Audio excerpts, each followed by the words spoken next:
Welcome back to my channel, y'all. So today what I'm gonna do is finish this closure.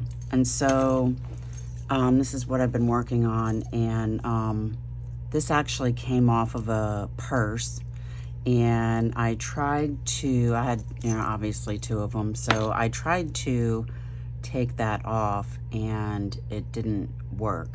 I apparently don't have the right tools, and so what I did was I just cut the leather off around it and sanded it down a little bit, so you wouldn't see all those rough edges.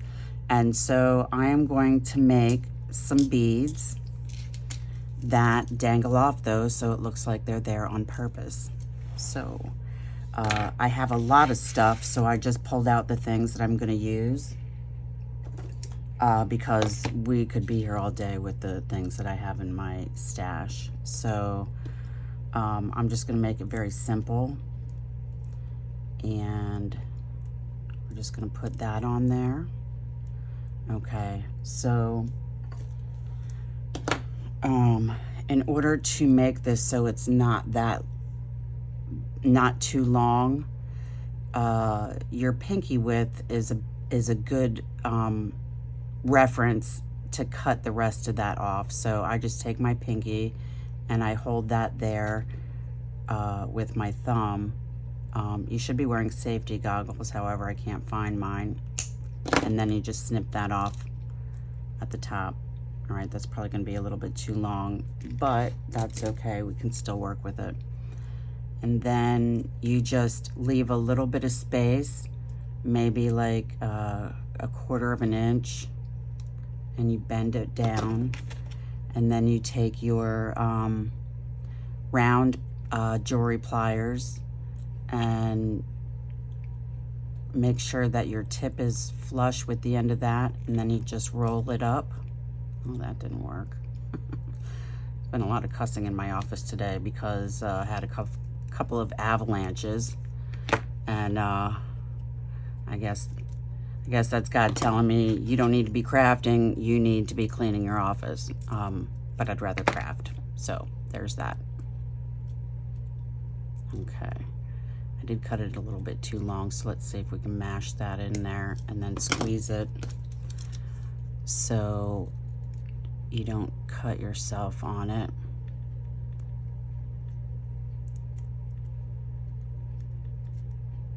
Okay, squish. And then, yeah, there was a lot of cussing involved with this one too, only because they're so thick, I had a hard time getting them apart. Okay, so what we're gonna do is bend that, and then, oh, I needed 2 of these. Okay, that side. I'll have to get 2 more of these. Oh, I'll have to get bigger ones. Oh, that might not work how I wanted it to. You know what? I think we're gonna have to do this. Didn't think about that. Okay, so this is what we're gonna have to do. Will that go through there? No, it won't. Okay. Let's see what we got here.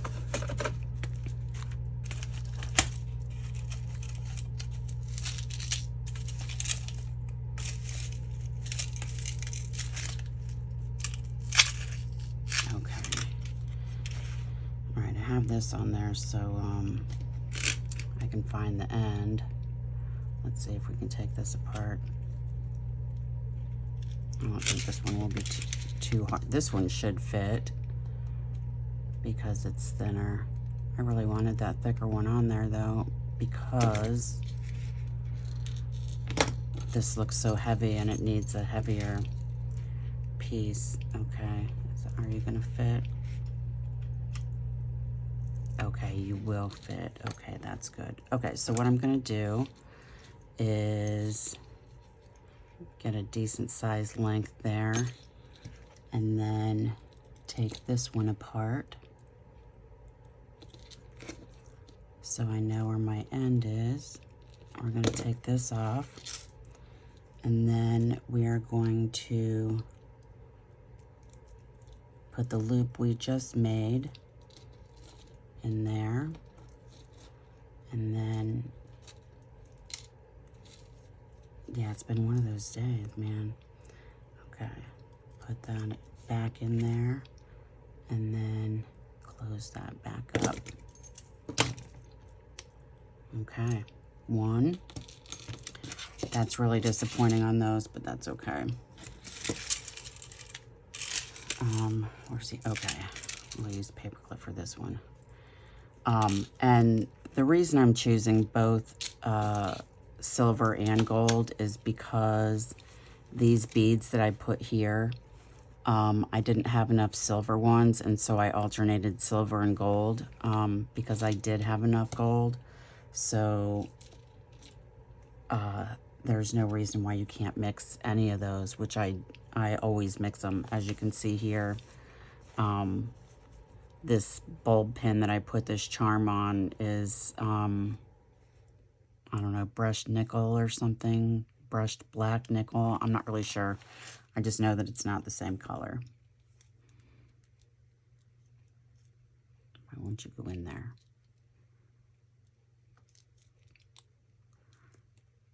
See, I know you'll fit. There we go. Okay.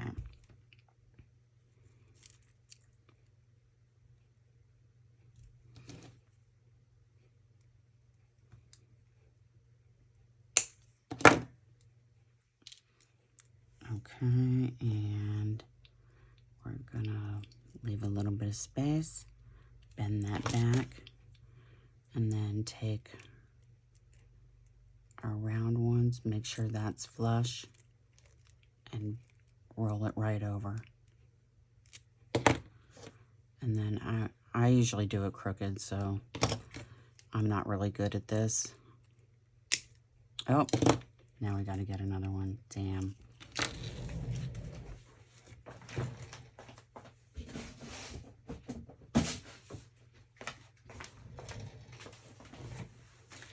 All right, and this is why I take stuff out before I start.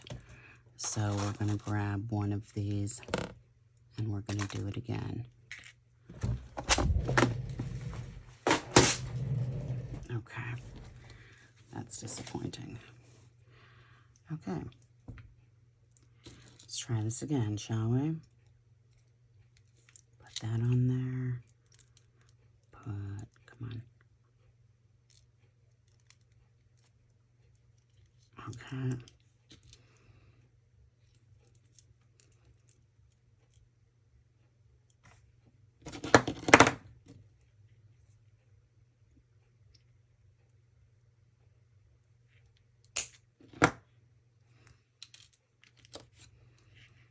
Okay, what I like about these is that there's already a loop on the end, so you can always add more beads if you want to. Or you could actually add chain to the bottom of that. Where'd the other ones go? Well, I don't know where I put them, but you can always add chain to the end of that and then cut it off so you have like just a little dangle, and then you can add more beads. Okay.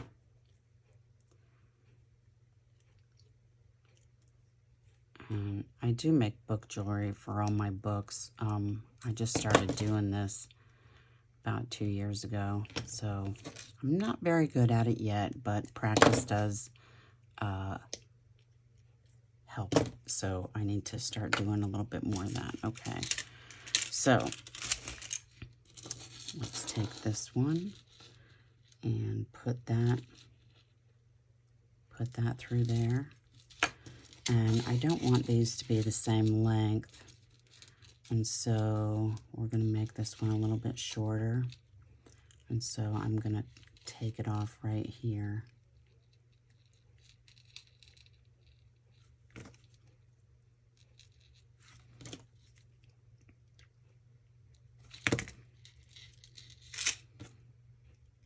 Put that on there.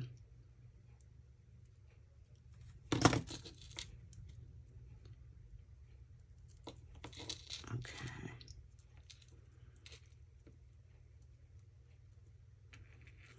These small pieces. I need new glasses. Okay, put that on there.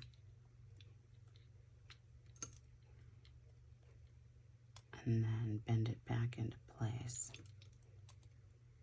so it doesn't come off. Okay. Okay, so let's see how that's going to look. And then the reason for this is because I didn't think of a closure before I started this. And this is actually not what I was planning on doing. But it worked. Okay, and so there's your closure. Right? So just a little bit about this. I have been saving my thread ends for a very long time. This is not my idea. I saw it on Pinterest years ago, and I don't know, I don't remember exactly what they did, but they didn't make it into a book cover. I think what they did was they made it into like a, what do you call those things? Like a table runner. They had saved their thread ends for so long that they actually had a table runner. I've been saving my thread ends for maybe 6 or 8 months, and this is what came out of it. And so what I did was I put this between water-soluble stabilizer, and I made a sandwich out of it. So stabilizer, all the thread, put it out, and then put this another water-soluble stabilizer on top, and then you just sew it to death. And this is what I got. So this is my closure here. I wasn't quite, the front looked naked, that's why I did this. And it was a lot bigger. Well, you probably can't see my hand, but it was like maybe 15 wide by like 13 tall or something like that. And so I cut it down so it's a little bit over 9 inches. And this way it is just a tad over 14 inches. And so that way I have enough room to take an 8.5 by 11 piece of paper and fold it in half. Let me just show you. So this is actually some rose dyed paper that I did a long time ago. So this actually, regular size piece of copy paper, I dyed it with rose leaves, and then it'll fit, excuse me, it'll fit about right there. So it'll give you a little bit of room here. So that way, if you add bulk and make these chunky monkeys like I do, then you'll have enough space to be able to put all your stuff in. And so I will do a flip through of this when I'm done. For now, this is the inside. This is just like a velvety, yeah, I guess it's faux velvet, I don't even know.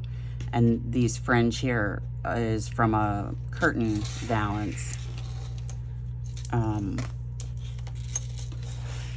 And I wanted this to actually go through here so it's a little bit more stable. There, that way, when you open it up, you're not really gonna lose it, and you can just put it out of the way and then flip your pages, you know, go through however you, and then here's a little, somebody gifted me this fabric here, and I made a little pocket out of it. So every month I do a Dear Julie challenge, and I started in May. That's when I found her. And one of the elements that we had to make this month for September is a fabric pocket. And all of our elements have or all of our embellishments, this is an embellishment, has to have 3 things attached to it. So I have a bulb pin, charm, some beads, and then some embroidery floss there to keep that in. Okay. All right. Thank you for stopping by and watching. If you like what you saw, please like, subscribe, and share. I'm gonna try and do a couple of videos today so I can get them out, because since I do live in the country, it takes a really long time to upload. So the next video, this is here so I can show you how to put a grommet right there, and that's where I want it, so that's why that's there right now. Not going to be that one. I'll show you next time. Stay tuned.